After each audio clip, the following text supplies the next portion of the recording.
A lot of hypnotherapists dismiss logic in their sessions, but this is why you shouldn't.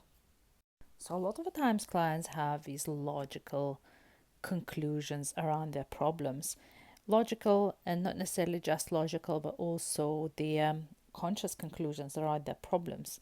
You should not dismiss them completely, because sometimes these conclusions actually take them to their resource, take them to their solution, especially if the client is analytical, overthinking, or super talkative, and they just don't seem to go very deep, or they don't seem to connect to their emotions. Because how do you deal with people who can't connect to their emotions? You deal with them through logic. You literally exhaust all the logic. And even if someone comes to you with, say, for example, they come to you with a problem around not losing weight, right? You exhaust the logic. What are they actually doing to not lose weight, or what they actually not doing to not lose weight? So are they, do they want to eat tons of chocolate and lose weight in the same time? That's just not really possible. Or are they like completely, doing like 100 steps a day and eating carbs and pastas and everything, and that's the logical, that's not logical that they would lose weight while they're actually doing this behavior. So this is how we go about it. We exhaust the logic first before we even like kind of get to the emotions. And the reason I say that is because some problems are actually quite consciously created, and is to do with their perception, is to do with how they think about it, not necessarily have to go to some sort of a traumatic past event or anything like that. Not everything has dealt from these past traumatic events, and some problems are like literally conscious, and they are all wrapped up around the irreasonable, illogical explanations and justifications. So I'm going to give you an example. Say someone comes for you with like phobia of dogs or whatever, like, and they've got this thing around that they've justified it for themselves, and they feel that it is reasonable and justifiable to be afraid of dogs because they can bite and it's going to be painful. You're going to have to go to the doctors, and half of their family is afraid of dogs, and hence it is normal. And it doesn't even cross their mind, that it seems that it's like a normal thing to cross their mind that other people might not be afraid of dogs.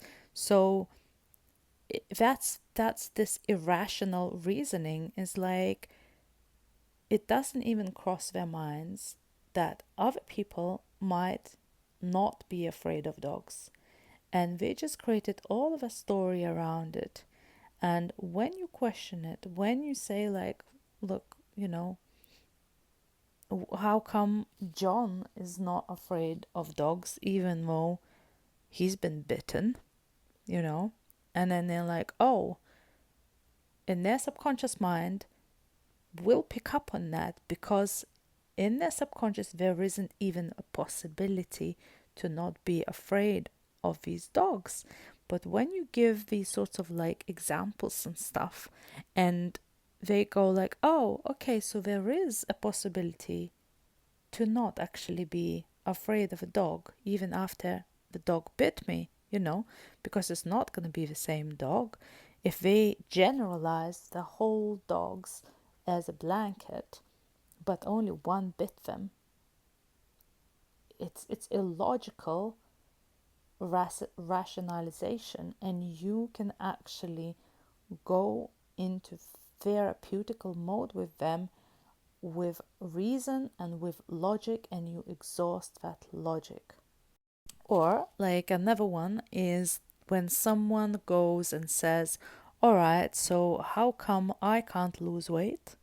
But Christine over there is eating crisps and drinking beer and having ice cream every day, and she's super skinny. Okay.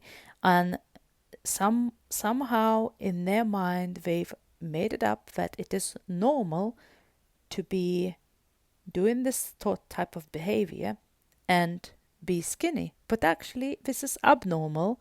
This is not normal. And majority, 90% of people who eat so many crisps, eat so much ice cream every day, and chocolate and whatever, and don't exercise, they put on weight.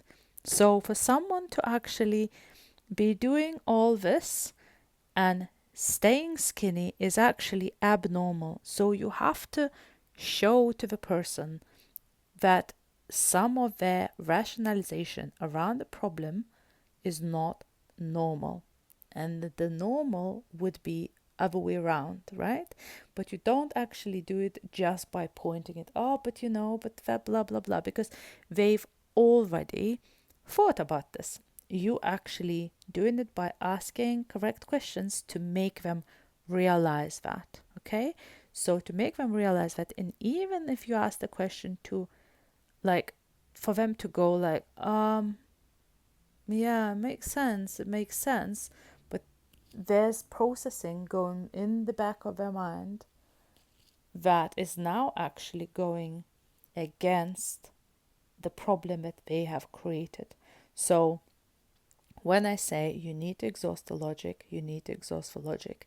You need to find these clashing realities where they are thinking like, oh, oh my God, but Susan's eating so much and she's still skinny, hence it's normal.